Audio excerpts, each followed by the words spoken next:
Hello, cool kids. We are on chapters 5 and 6 of Because of Winn-Dixie. Let's get started. Chapter 5.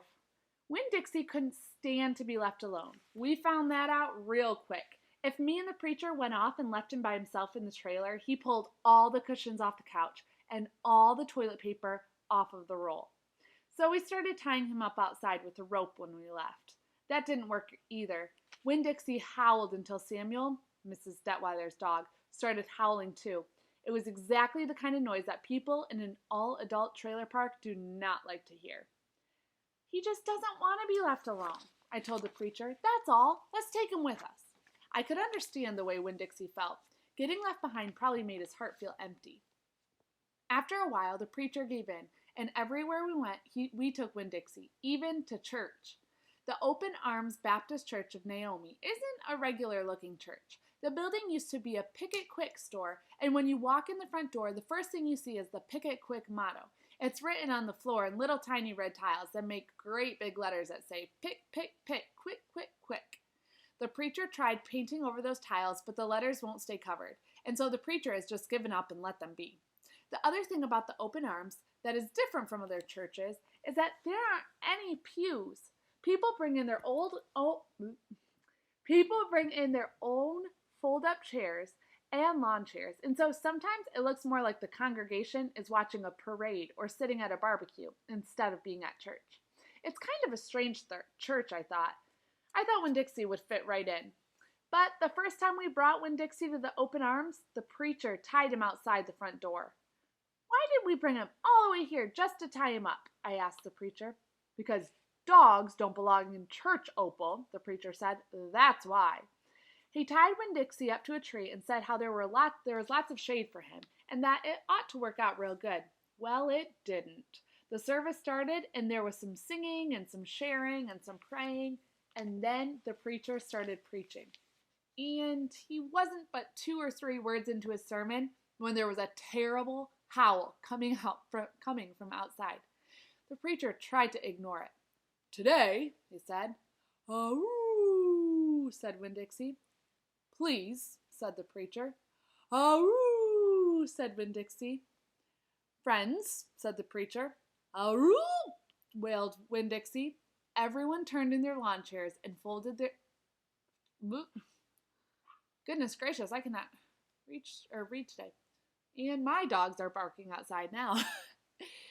Everyone turned in their lawn chairs and fold-up chairs and looked at one another. "Opal," said the preacher. "Ow," said Winn-Dixie. "Yes, sir," I said. "Go get that dog," he yelled. "Yes, sir," I yelled back.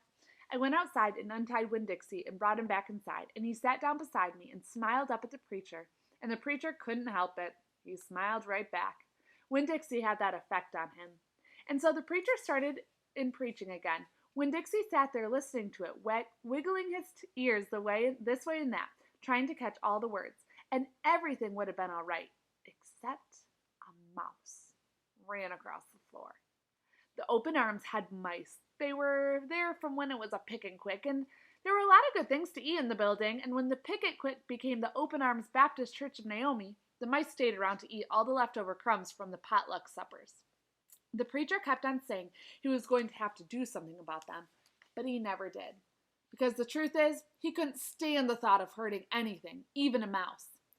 Well, Winn-Dixie saw that mouse, and he was up and after him. 1 minute, everything was quiet and serious, and the preacher was going on and on and on. And the next minute, Winn-Dixie looked like a furry bullet, shooting across the building, chasing that mouse. He was barking, and his feet were skidding all over the polished Pick It Quick floor, and people were clapping and hollering and pointing. They really went wild when Winn-Dixie actually caught the mouse. "I have never in my life seen a dog catch a mouse," said Mrs. Nordley. She was sitting next to me. "He's a special dog," I told her. "I imagine so," she said back. Winn-Dixie stood up there in front of the whole church, wagging his tail and holding onto the mouse real careful in his mouth, holding onto him tight, but not squishing him. "I believe that mutt has got some retriever in him," said somebody behind me. "That's a hunting dog." Winn-Dixie took the mouse over to the preacher and dropped it at his feet. And when the mouse tried to get away, Winn-Dixie put his paw right on the mouse's tail. Then he smiled up at the preacher. He showed him all his teeth. The preacher looked down at the mouse. He looked at Winn-Dixie. He looked at me. He rubbed his nose. It got real quiet in the picket quick. "Let us pray," the preacher finally said, "for this mouse." And everybody started laughing and clapping. The preacher picked up the mouse by the tail and walked and threw it out the front door of the picket quick. And everybody applauded again. Then he came back and we all prayed together. I prayed for my mama. I told God how much she would have enjoyed hearing the story of Winn-Dixie catching that mouse. It would have made her laugh. I asked God if maybe I could be the one to tell her that story someday. And then I talked to God about how I was lonely in Naomi because I didn't know that many kids, only the ones from church. And there weren't that many kids at the open arms, just Dunlap and Stevie Dewberry, two brothers who weren't twins but looked like they were, and Amanda Wilkinson, whose face was always pinched up like she was smelling something real bad, and Sweetie Pie Thomas, who was only 5 years old and still mostly a baby.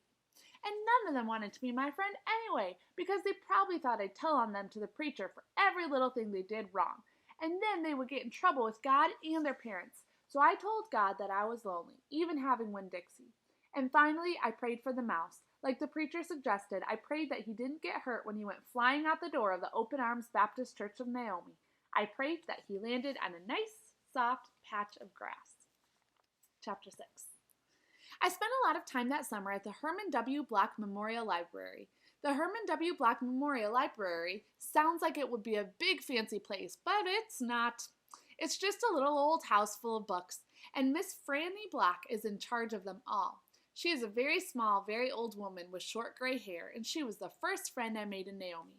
It all started with Winn-Dixie not liking it when I went into the library, because he couldn't go inside too. But I showed him how he could stand up on his hind legs and look in the window and see me in there, selecting my books, and he was okay, as long as he could see me. But the thing was, the first time Miss Franny Block saw Winn-Dixie standing up on his hind legs like that, looking in the window, she didn't think he was a dog. She thought he was a bear. This is what happened. I was picking out my books and kind of humming to myself, and all of a sudden there was this loud and scary scream. I went running up to the front of the library, and there was Miss Franny Block sitting on the floor behind her desk. "Miss Franny," I said, "are you all right?" "A bear," she said. "A bear?" I asked. "He has come back," she said. "He has?" I asked. "Where is he?" "Out there," she said, and raised a finger and pointed at Winn-Dixie standing up on his hind legs looking in the window for me. "Miss Franny Block," I said, "that's not a bear, that's a dog. That's my dog, Winn-Dixie." "Are you positive?" she asked. "Yes, ma'am," I told her. "I'm positive. He's my dog. I would know him from anywhere." Miss Franny sat there trembling and shaking. "Come on," I said. "Let me help you up. It's okay." I stuck up my hand and Miss Franny took hold of it, and I pulled her up off the floor. She didn't weigh hardly anything at all. Once she was standing on her feet, she started acting all embarrassed, saying how I must think she was a silly old lady mistaking a dog for a bear, but that she had a bad experience with a bear coming into Herman W. Block Memorial Library a long time ago, and she had never quite gotten over it. "When did that happen?" I asked her. "Well," said Miss Franny, "it is a very long story." "That's okay," I told her. "I am like my mama in that I like to be told stories. But before you start telling it, can Winn-Dixie come in and listen too? He gets so lonely without me." "Well, I don't know," said Miss Franny. "Dogs are not allowed in the Herman W. Block Memorial Library." "He'll be good," I told her. "He's a dog who goes to church."